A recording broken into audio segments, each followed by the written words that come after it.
Hello and welcome to 442's World Cup in Motion. Throughout the World Cup, myself and the rest of the team will be going live pretty much every day to talk through all the action, the goals, the drama, and all the biggest talking points from Qatar. We're now on day 3 of the tournament, and it really feels like things are sparking into life. We've seen both home nations in action, some of the other big guns as well, and probably just now, the biggest shock we'll see of the entire group stage. Joining me to make sense of it all is James, our editor, Ketch, our deputy editor, and Mark, my fellow staff writer. Right then, lads, I think it would make the most sense to start with our our resident Saudi Arabia fan. Ketch, what did he make of that then? Why am I the resident Saudi Arabia fan? Well, what do you think? Listen to the accent, guys. Yeah, it was. It was. I mean, I can't believe what I've just seen. Saudi Arabia ranked 53rd in the world. Argentina unbeaten 36 games. Brazil were the last team to beat them, and no one predicted that. Like, as soon as I sat down, I'm in the office today. Sat down next to Ryan Dabbs, our staff writer, and I just went. I entered the room a bit late because I've been working really hard. James, you'll be here proud to hear. And as Messi was running up to take the penalty on 10 minutes, I stepped into the room and I just turned around and I said, "This could be, this could be a real embarrassing one." And it wasn't. They were good. Well, yeah, it was. You're right. Actually, it was horrendously embarrassing. Not for Saudi, but they were good for it. They were so organised, and I think they've hit upon the future of football, which is with this strict offside technology we've got. You can play really stingy offside traps, and it could work. And they were so high. Messi, they had Argentina got slow forwards. It worked. I think this is the future of football: high lines and use the technology to your advantage. They played it to absolute perfection, though. And when you look at the fact that you got Angel Di Maria, who's playing his last tournament now, Messi, who's 35 and obviously lost a little bit of that spark. Lautaro Martinez is pretty rapid, but 2 out of 3 of those forwards, you've got a good chance of catching them if they're on the break, because they're not the quickest anymore. So I was just saying, I think we've just witnessed the Saudi Arabian Manuel Neuer. How good was he at coming off his line and sweeping up behind that? He was fantastic. Yeah. Yes. And we've got a big feature in the current issue of 442 magazine, which you guys should go out and buy, called The Last Dance, which is about it being both Lionel Messi and Cristiano Ronaldo's final tournaments. Mark, my dazzling assistant, is showing you guys. It's the Stars of the World Cup issue. And as I say, it's the last dance. Can Lionel Messi and Cristiano Ronaldo make this tournament count and finally get their hands on the ultimate prize in football? That's what one of our big features is about. So, James, I guess you're the man who oversees things here. Is the music about to stop for Lionel Messi? Well, let's not forget that in 2010, Spain lost their opening game of the World Cup and went on to win the trophy. So, no, it's not over. But it's a difficult group. They've got Netherlands and Mexico. Is that right? Mexico and Poland. Oh, Mexico and Poland. Sorry. So in their group, Lewandowski, which is going to be tricky, I think, for them. So it's definitely not over. They can get out of the group, but it's not going to be easy. Do I think they win it? I thought they will. They were my. I always thought Brazil would favourites going into the tournament. I thought France were up there up until the injury to Benzema. I mean, they're still a very good team, but I think they might just have one injury too many. And Argentina were right up there as well. But on today's showing, maybe not quite as favourites as they once were. Can I just point out a problem as well we might have, that if Argentina finish second in their group and England win their group, that shunts them onto England's side of the draw. So just point. I'm not sure on today's show. I mean, listen, we're one game in for both England and Argentina, but on the showings of both, I wouldn't be too concerned at the moment.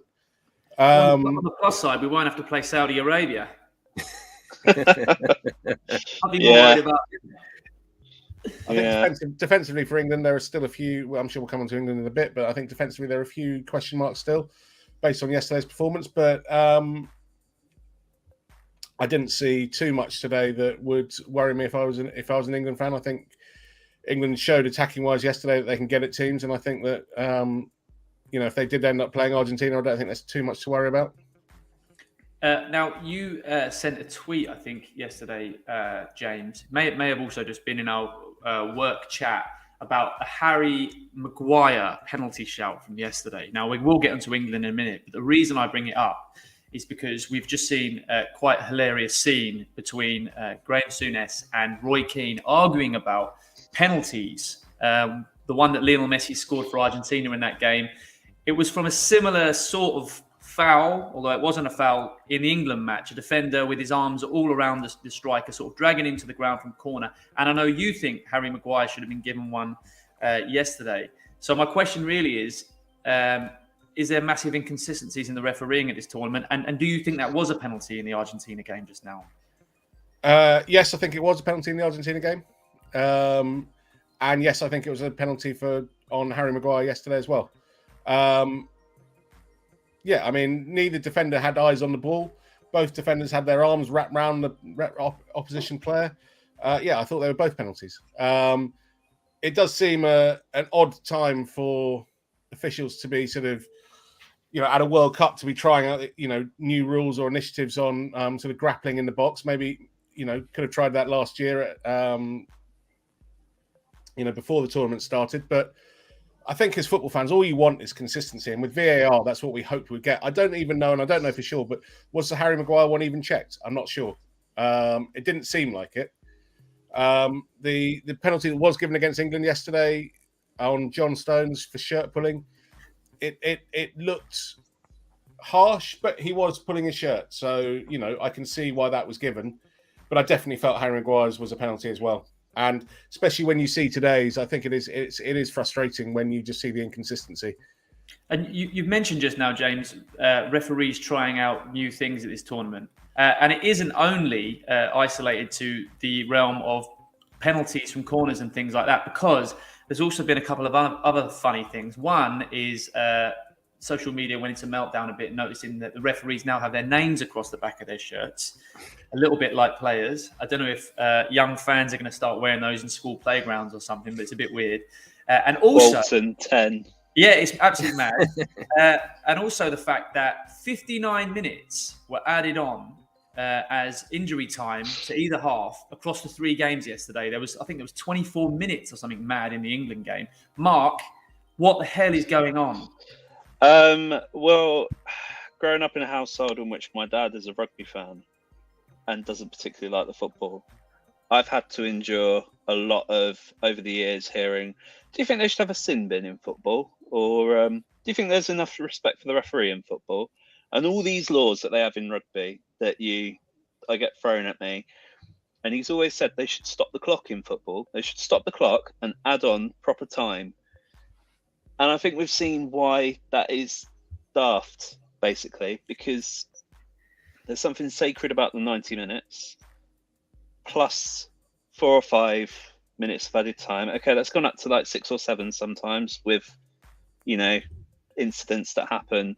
But 14 minutes it was for England yesterday. And I know it was unfortunate that what happened to the Iranian goalkeeper.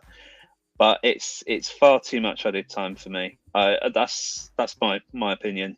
I think when you've got a 90 minutes, you know you stand, when you're leaving the pub. That's fine. But I'm not here for this added time. You I've mentioned got 2 journalists saying there should be less football. There you go. I go to football regularly and have done for the last 25 years or so, and it used to be generally 3 minutes at the end of a game would be held up. And then, a few years ago, they brought in the rules where, it was 30 seconds added for a goal. It was 30 seconds per substitute. And then sort of 5 minutes would be held up. I'm talking about in domestic football here. Yeah. And you'd hear fans around you go, 5 minutes, where's that come from? And you'd stand there and go, well, there've been 3 substitutions for that team, 3 for that team, there've been 4 goals or whatever. And you can quickly work out that that's where 5 minutes has come from. I think it is an interesting one with the added time, because I think managers are going to have to sort of think about this, especially in the heat, especially for the earlier games. You're not playing 90-minute games anymore. You are playing 100, 105-minute games here, and you might delay. If you're thinking, I'm going to throw someone on for the last half an hour, instead of throwing them on 60 minutes, you might throw them on 70 minutes. Yeah. I was listening to a popular radio show this morning with Ali McCoist, and he had an idea. If a player takes over 20, 30 seconds to take the throw in, the other team gets the throw in. It's like, in basketball and NFL, they have a shot clock. That might speed up goal kicks and throw-ins. If the keeper takes too long, they very rarely enforce the 6-second rule with goalkeepers. Oh, it's gone, hasn't it? It went ages ago. Yeah, but there's little things that you might get make a it a booking. bit more fun. See the way this World Cup is going, I wouldn't be surprised if they just did, or they just added a sin bin into Denmark, Tunisia. Well, without anyone having known about it. Now, half hour beforehand. You mentioned yesterday that it was 50-odd minutes added to yesterday's 3 games.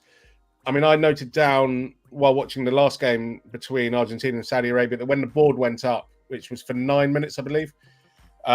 Now, obviously, it was longer than that because there was quite a serious injury to one of the Saudi Arabia defenders. But before that would have taken it to 78 minutes for the tournament in terms of official added on time. So by the end of today, we should actually have seen an extra game of football in terms of minutes played. Well, that's what Infantino wants, more games. We're getting value for money here. But it's going to be ridiculous, isn't it? Now, before we move on to some of the other games, we've had one of the comments here from Eunice, who wants our thought on Hervé Renard, the Saudi Arabia coach, who we actually had a big interview with in our previous edition of 442 magazine, which was the sort of World Cup preview edition.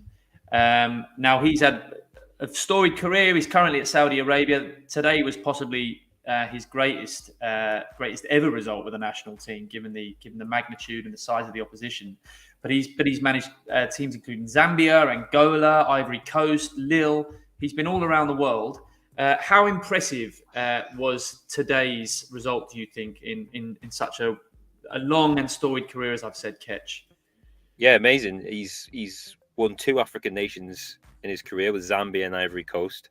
And he said he had similar ambitions to win things with Saudi Arabia in our interview. I'm going to post a link actually in the comments to an online clip from the interview that we ran in our previous issue, in which he says he didn't take the national team role for money, even though the money's very good, which I'm sure it is in Saudi Arabia. It might be going up after today. But like he's just a staple, isn't he? A tournament staple. Death taxes and Hervé Renard's white shirt. He just looks class on the sideline. And do you know what? He's put together a really organised team there. They were technically pretty good, tactically very, very disciplined. They were the back 6 by the end of it, but they had Argentina pinned back in that second half. Messi was coming into his own half to try and get the ball. The goalkeeper played well. They were celebrating tackles like goals. There's a great team spirit there. They've scored 2 great goals. So he's really pulled something special together there, considering they lost the opening game of Russia 2018 heavily to Russia. They've had a great 4 years. So fair play to them. I didn't think Saudi Arabia would do anything, and they've pulled out one of the biggest upsets in World Cup history today. And I mean, do hunt. We'll be posting some more quotes from that interview we had. It was an exclusive with a writer called Mark Lomas, who wrote that for us. And there's some great storylines. He used to manage Cambridge United back in 2004. He got the sack. They were bottom of the 4th tier of English football. He's some great stories in there about Alex Ferguson ringing him up to try and get to buy John Ruddy, the goalkeeper, off him. So what an amazing career, and that's right up there with these big achievements. He's, like I said, he's won 2 African nations, but he did something very special today with Saudi Arabia. Now, talking about big upsets, doing something very, very special, I think we'd better discuss one of the biggest shocks yesterday, which was little old England overcoming the mighty Iran. Nobody saw that coming. 6-2 win for England. I think we'd better just have a chat about that, because we weren't on yesterday and we wanted to have a bit of a summary about that game. Southgate sprung a bit of a surprise, a 4-3-3 formation. Mark, what did you make of the formation? What did you make of Southgate sort of letting the leash off a little bit? Were you impressed with England yesterday? I was very impressed. Yeah, I mean, there was a rumoured lineup going around yesterday morning that he was going to be starting with Bellingham and Mounts as the number 8s either side of Rice. And I think we all saw it and went, well, that'd be nice, wouldn't it? But it's going to be 5 at the back. And it was just, yeah, it was fantastic to see England actually attacking and, you know, showing some intent, trying to dominate possession in the opponent's final third. I thought the way that Declan Rice dropped into the back line to receive the ball and just dictate play was brilliant. I think it really suits Harry Maguire as well. This kind of style of play, rather than soaking up pressure and hoping that Maguire and Stones will bail us out. I think it was just good to see. And Saka and Bellingham, particularly on the right hand side, we were saying yesterday they could be coming into their peak. You know, not even the next World Cup, the World Cup after. That's how good these two players are. They were absolutely brilliant, weren't they? And Bellingham in particular. I know before the tournament, a lot of people worried about the absence or the potential absence of Calvin Phillips from England's midfield. He had such brilliant Euros and he formed a really good partnership with Declan Rice. Ketch, Bellingham, still just a teenager. Big boots to fill, given how well Calvin Phillips played in that Euros. Just how good is Jude Bellingham? What does he bring to the England side? And could this be an absolute breakout tournament for him? He's playing his way onto the front cover of 442 magazine next year. I think he's absolutely. I think you said, didn't you, earlier that you interviewed him last year, and he wasn't sort of. You know, the journey he's come on in those 12 months is ridiculous. He reminds me of like a couple of friends have got like golden retrievers, and you go around the house and they're just all over you. Like that must be what it's like playing against Bellingham. He's just all over you, like round your legs, right in the front of you, behind you, and he covers the ground amazingly. The engine on him, he's just so sort of dynamic and agile. He's got long legs, and he must be really awkward to play against, and he's just so effective and confident. But yeah, you spoke to him last year, and he wasn't. He was very much wet behind the ears, wasn't he? Well, yeah, he hadn't even played for England yet. He'd been in one of the camps, and it was about 6 or 7 months before Euro 2020, but obviously at the start of 2021, given that it was moved. And he was saying how great it would be to one day pull on that England shirt. And he really hoped that he'd get... He not only went to that Euros, he played a decent part. He's just gone from strength to strength. And now, I think even if Calvin Phillips could suddenly click his fingers and be 100% fit for the next game, I don't think he'd get in ahead of him, because that was a towering header, wasn't it? Absolutely fantastic. Yeah. And we better talk about one of the other players that Mark mentioned just now. James, a lot of people think Bukayo Saka absolutely stole the show. But we also had Marcus Rashford come on and score a goal. Jack Grealish come on and score and score as well. How good was that strength and depth? And how much did Saka impress you? Yeah, I think the strength and depth is very impressive. And, you know, you're bringing on players and in no way are you weakening the team in any way.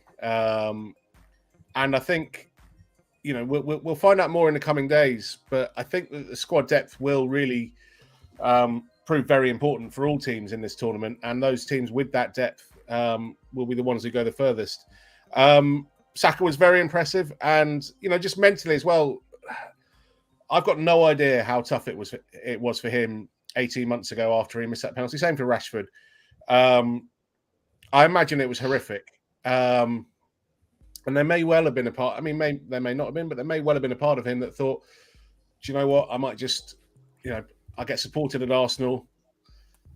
You know, if I'm going to get abused when I play for England, I must stress, you know, it was, I think the people have been convicted, he was abused online, not by fans in the crowd, but just to show that, you know, to come out and show the sort of performance that he did. I thought he was excellent. He took his goals brilliantly, both of them, 2 very different goals, took them both very, very well. And his interview afterwards seemed to show that, you know, he's just a very mature young man who, you know, much like Bellingham, you know, it's very exciting for now, but it's also very exciting for the future, I think, for England. Rashford as well, you know, he went off the board a little bit, maybe last season. people were talking about maybe he should leave Manchester United in order to, fulfill his potential. But he's shown at the beginning of this season so far for United that he's been very good. He's rediscovered his goal scoring touch, and I thought he took his goal very well because that was a slick finish, wasn't it? That was a very nice finish. I don't watch United too much. Sadly, I did watch them in the last game they played. But one thing I've heard people accuse Rashford of is that he has one finish, which is to blast the ball, and whatever position he's in, he'll blast the ball, and that doesn't always work. But it was a very, very calm finish, a sensible finish, and again, it just shows a sort of level of maturity, and it was his first World Cup goal. But I mean, he feels like he's been around for a long time as well because he was brought into tournament years ago now, wasn't he? By Hodgson. He may have even been involved that far. He played in 2018. He was given that last game against Belgium, where it was a dead rubber, and Southgate didn't admit that he played a weaker team to get the better side of the draw, that he did. And Rashford, I don't know if Rashford started that game or if it was Vardy, but Rashford had a couple of chances. He sort of snatched at them. And like James says, you see the composure of which he took that finish yesterday. Like three touches after coming on the pitch. That's a completely different Rashford to the even 2 years ago, let alone 4. I don't want to get carried. I don't want to get carried away because this is England. But if we were to beat USA on Friday, then we are through, and therefore you could play a completely different 11 on next Tuesday against Wales, and there would be no weakening of the team whatsoever. Yeah. One of the words you kept using just now, James, to describe the likes of Bellingham and Saka and Rashford was mature, which is not something that would normally be levelled at Jack Grealish. We all love him, but he's a bit of a character. But anybody who saw his post-match interview yesterday and saw his goal celebration after he was teed up by Callum Wilson can't have helped but have been completely blown away by what an absolute legend he was. Now, for anyone tuning in that didn't see it, go and check it out because he does this really sort of bizarre celebration that he'd agreed to do with a young lad who suffers from cerebral palsy, just like his little sister. And he promised this young lad, this Man City fan, Finley, that he would do a celebration of his choice when he next scored a goal. Now, luckily for little Finley, he didn't bang one in for Man City for the next 2 games and actually did it at the World Cup. Ketch, how cool is that? What a legend.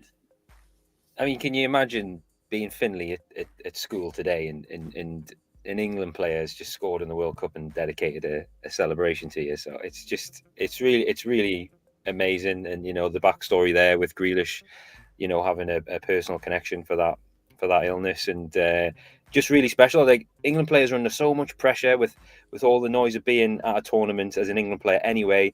There's all the political tension, and Grealish has not started the game, but he's got on, he's scored, and he's thought, if I find the net, I'm going to do that for Finley, and that's what he did. And it's just really lovely to see, and I think we could do with a bit more of that feel good factor at this World Cup, couldn't we? So I enjoyed seeing that yesterday.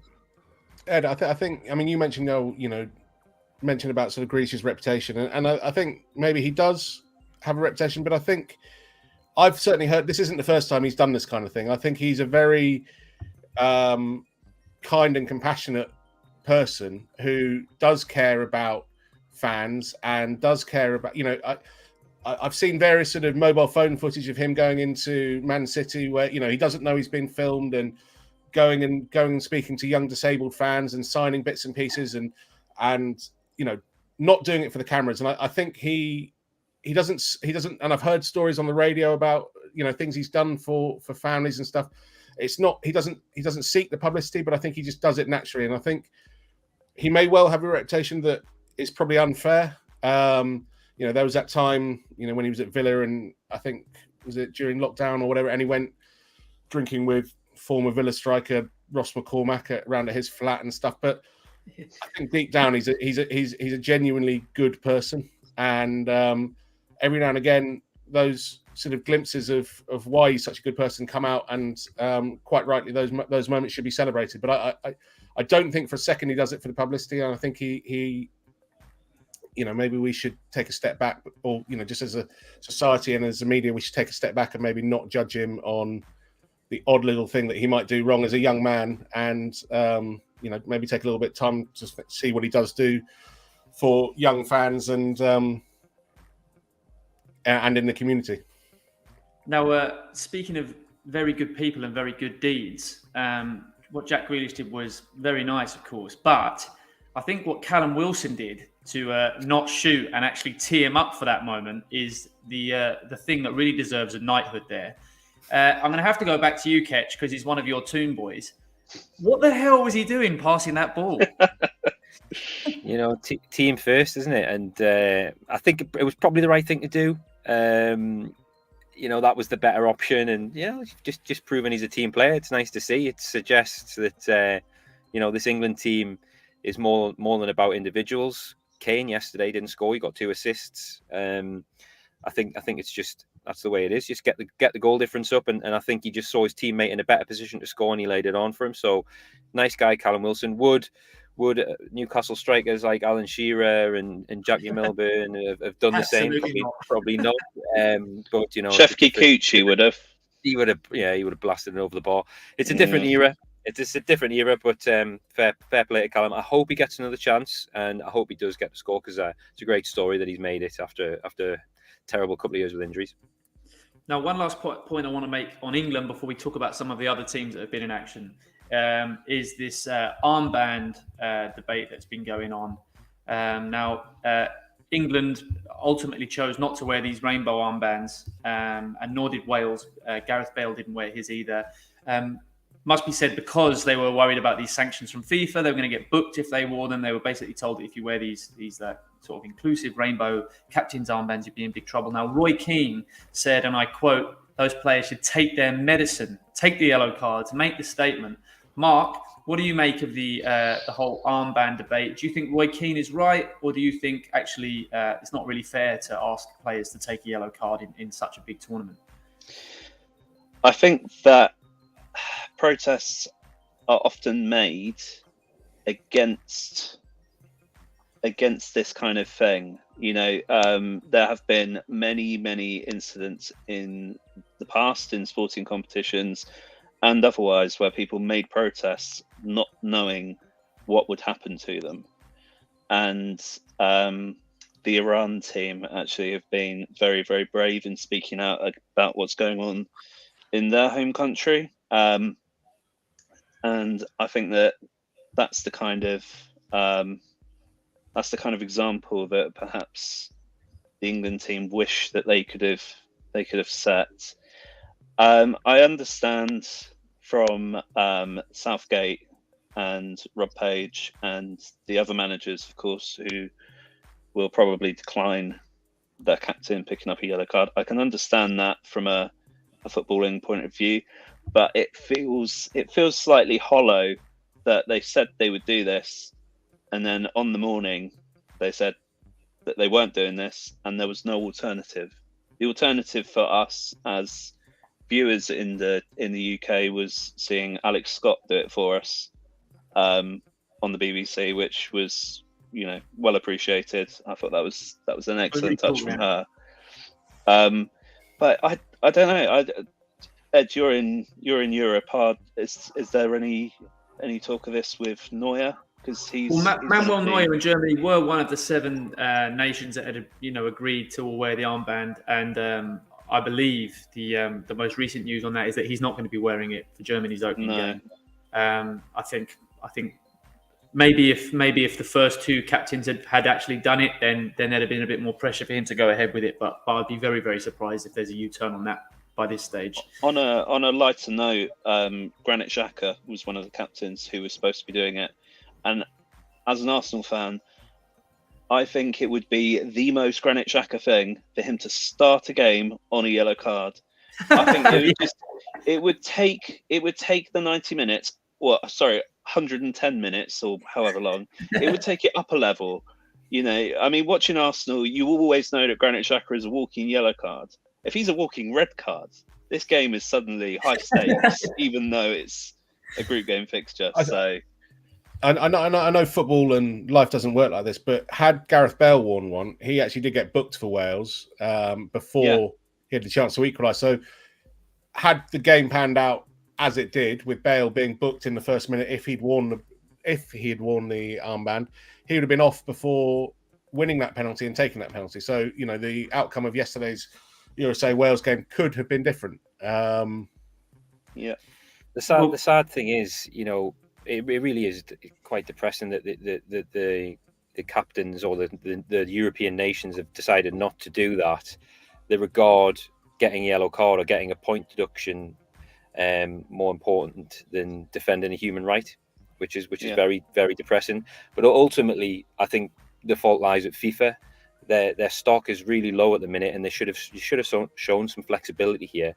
I understand they've got to have restrictions on equipment, and they can't have players, you know, doing political messages all the time. But some flexibility in this instance was the right call for me, and I can't believe they waited till the day of the game when England and Holland, who were set to do it, and Wales, and they've waited till the day of the game to make that decision. I think that was really disappointing. I think they're also. I mean, you saw England. I mean, look, I wasn't part of the England setup, but there are ways that maybe they could have done it. You know, they're all wearing these tracksuits when they came out for the anthems. Could they all have worn an armband when wearing the tracksuit for the anthems, and then taken them off before kickoff? Could the coaching staff, including the manager, have worn armbands during the game? I think there are various different ways in which it maybe could have been done. Well, FIFA would have regarded that as a breach of the rules, and they would have brought a sanction in for that, and they would have said, "There's the rules." There's just this complete inflexibility. You know, if the whole coaching staff has the armband on, maybe they would have got deducted points. So that's really, it's FIFA's inflexibility that's upsetting in this instance. Yeah. Now we had actually better talk about the Wales game itself. We've touched on Bale and the armband, but of course, Wales, another home nation, looked like they were going to take a beating for a little while, didn't it, in the first half? USA came flying out of the blocks, really young team, really athletic team. They were right in Wales' faces. But that sea of red that Wales seemed to just bring with them absolutely everywhere. And, of course, Gareth Bale, brilliant Kiefer Moore when he came on. What a turnaround that was. Mark, what did you make of Wales? I was nervous for them in the first half, I have to say. I'm hoping that Wales do go through personally. I know a lot of English people perhaps aren't. I know a lot of Welsh people perhaps aren't hoping that England go through. But Rob Page obviously made the mistake of not starting with Kiefer Moore. I think that was a big error. But I think credit needs to go to the US that there's been very little talk of them at this tournament. There's not a lot expected of them, but that midfield three that they had of Weston McKennie, Yunus Musa, and Tyler Adams, they were superb, excellently balanced. Shout out to two Fulham players in that team as well, Anthony Robinson and Tim Ream. I thought Tim Ream was a real rock at the back. He's really shown that this season. I think he was excellent. I thought. You didn't think he was going to start yesterday, did you, James? I didn't. No, I mean, it's very, from a Fulham fan point of view, it was very nice to see four players on the pitch in a World Cup game. I think that's the first time ever. It was a surprise that Tim Ream started, because I think that was his first start in about two years for the national team. But if you've seen him play this season, he deserved it on he was there on merit based on his performances this season. I mean, a lot of Fulham fans thought that maybe he wouldn't start the season and he'd be in the squad, but he wouldn't play that much. And although the club have bought other centre-backs, they haven't been able to get rid of him out of the squad because he's been out of the starting 11, because he's just been, he does what Tim Ream does. He puts everything on the line, and he's been excellent this season. And he was excellent again in the World Cup. So I was very pleased to see him, and I thought he played very well. Question to the two Fulham fans here. Some people might not know that Ed is a Fulham fan as well. Dan James, how do you possibly use Dan James? Because he's got such ferocious pace, and he's shown it on occasion for Man United, for Leeds, what he can do. when he gets in behind. I But think they didn't get the best out of him yesterday. Well, I'd personally not start him. I'd bring him on later in the game because I think that pace is frightening, especially when defenders are tiring. I mean, he scored he's the last Fulham player to score this season, but his end product hasn't been great from what I've seen. But he is very, very quick. So, yeah, I would look to bring him off the bench in games and just terrify defences in the 105th to 110th minutes of games. Because it's a strange one, Dan James. I saw him this season lose the ball. Yeah. And then run after it because no one else could get to it any quicker because he. He has all the physical attributes, and he had these when he signed for Man United from Swansea as a kid. And you thought if he can just add that little bit of end product, he's going to be an incredible player. And he does show flashes of like real, quality on the ball.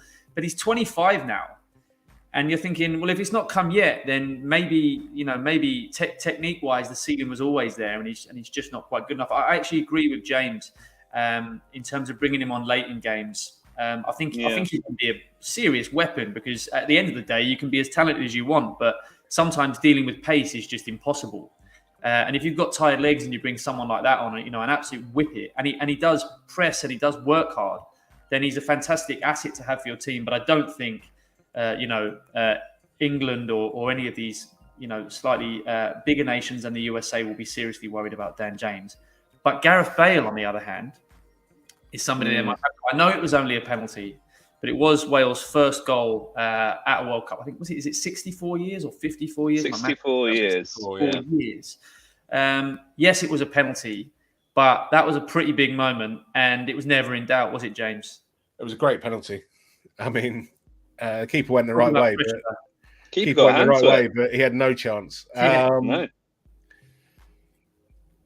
Yeah, he said something after the game about, he was asked, was it ever in doubt that you were going to take it? And he said something like, no, it's my responsibility. I have to step up. And I think he does see that. I mean, everyone remembers the flag that he celebrated with, I think, prior to the last Euros when Wales qualified, which said Wales goal for Madrid. But I think it is Wales. I think it really is Wales first with Bale. I think he's seriously proud to play for his country. And he's only played 2 full games, I think, since the beginning of the equivalent of the English season, since he joined LAFC. But he played 90 minutes yesterday, or 115 minutes, or whatever it was. And I think he will put his body on his line for his country. And I think when you've got a player like that, who's as talented as he is and can change games, I think that, they're always going to be a threat. And I'm really pleased that England won yesterday because I still don't know how this group's going to go. If England and USA draw and Wales beat Iran, then it could come down to that final game, which will be, as we've seen in the last few tournaments when we played Wales at Euro 2016 and when we played Scotland last year. They're derby games, and I know it's a cliche, but sort of form goes out the window, and they're sort of really sort of bitty, horrible, niggly games, and Bale could make a difference in one of those games. In that game, he's definitely a threat for Wales, and I think you'd rather have a Gareth Bale who is 60-70% fit than have anybody else playing who's 100% fit. To be honest, I think he's that important to them. Now, I want to look forward to the rest of the day's games, guys, because we've got some pretty good ones coming up. First up, we got Mexico, Poland, and then we'll talk about France for a second. But first, Mexico. I mean, Denmark, Tunisia is currently underway now. Let's have some predictions for the Denmark, Tunisia game, which is still 0-0. We'll start with that. Then Mexico, Poland. So let's go around for Denmark, Tunisia. Ketch, what are you saying? I think Denmark are my sort of.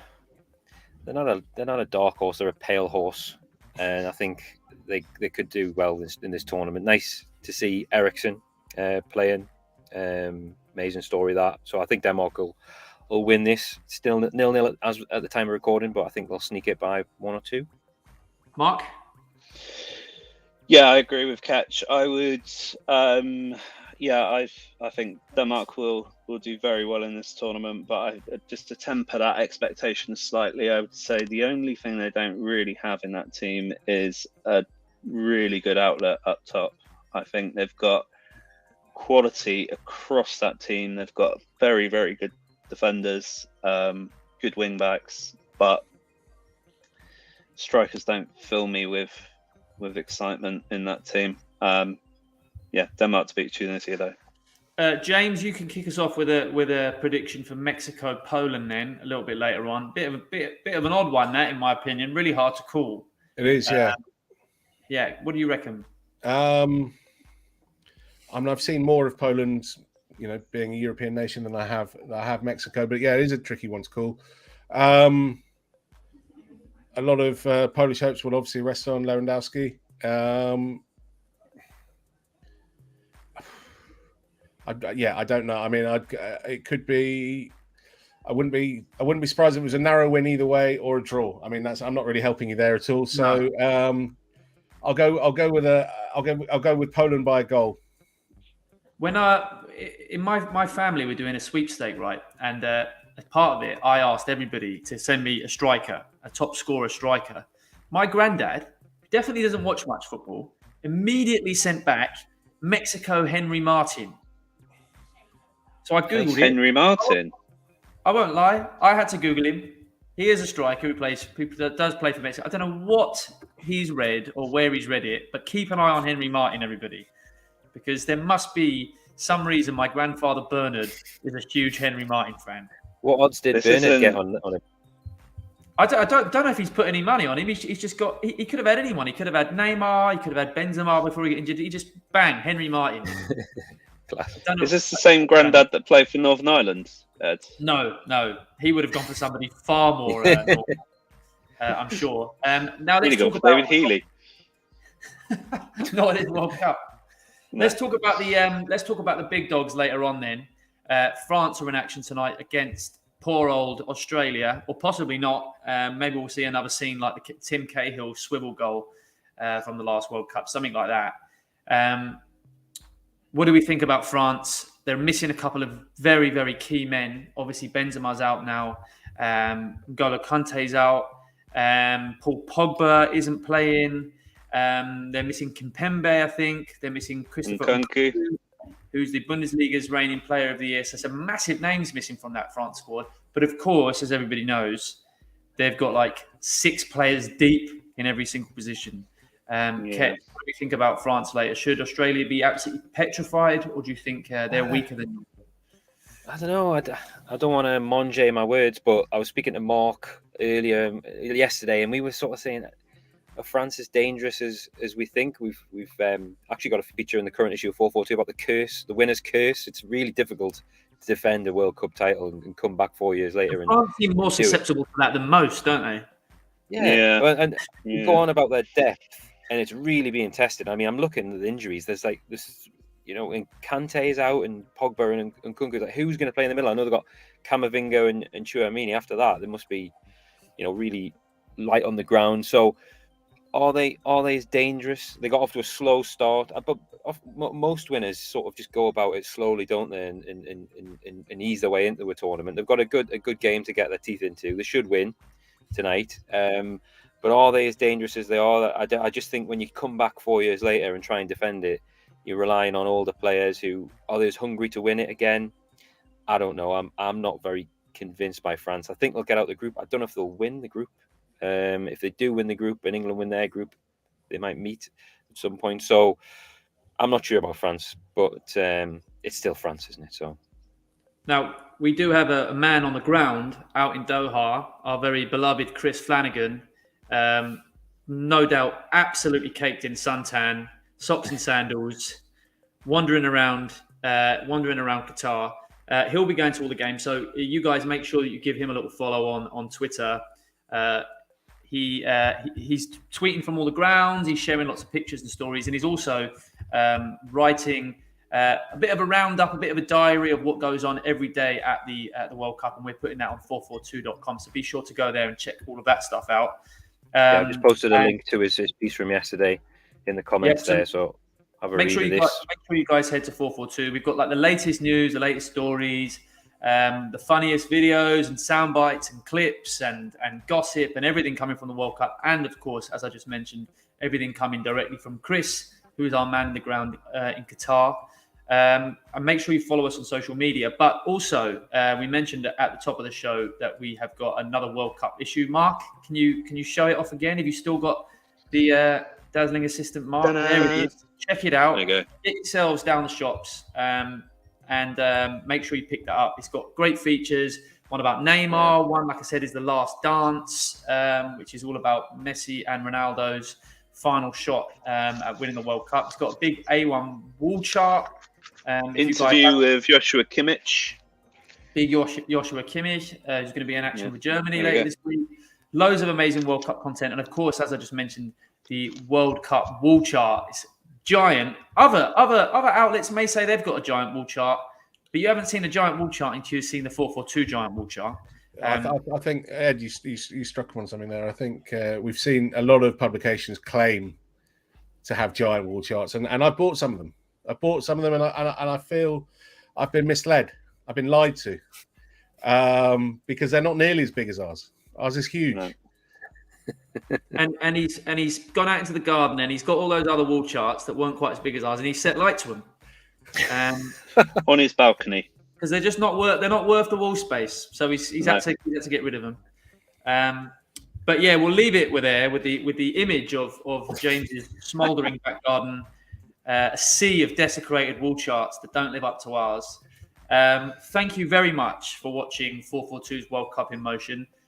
Keep your eyes peeled for more of these during the tournament itself. Like I say, we're going to be going live around this time on our Facebook and our Twitter as often as we can, more or less every day, to chat about all the biggest talking points. Don't forget to visit 442.com for hourly World Cup stories, daily quizzes, breaking news, and loads more. Follow us on social media. We're at 442 on Twitter and Facebook, and we're at 442UK on Instagram. And as mentioned, our Stars of the World Cup issue is available in shops now, and it comes with the giant wall chart. And it's the second of our World Cup themed issues. Thank you to Ketch, to James, and to Mark for joining me. I've been Ed. Thank you for watching, and we'll be back very, very soon with another edition of 442's World Cup in Motion.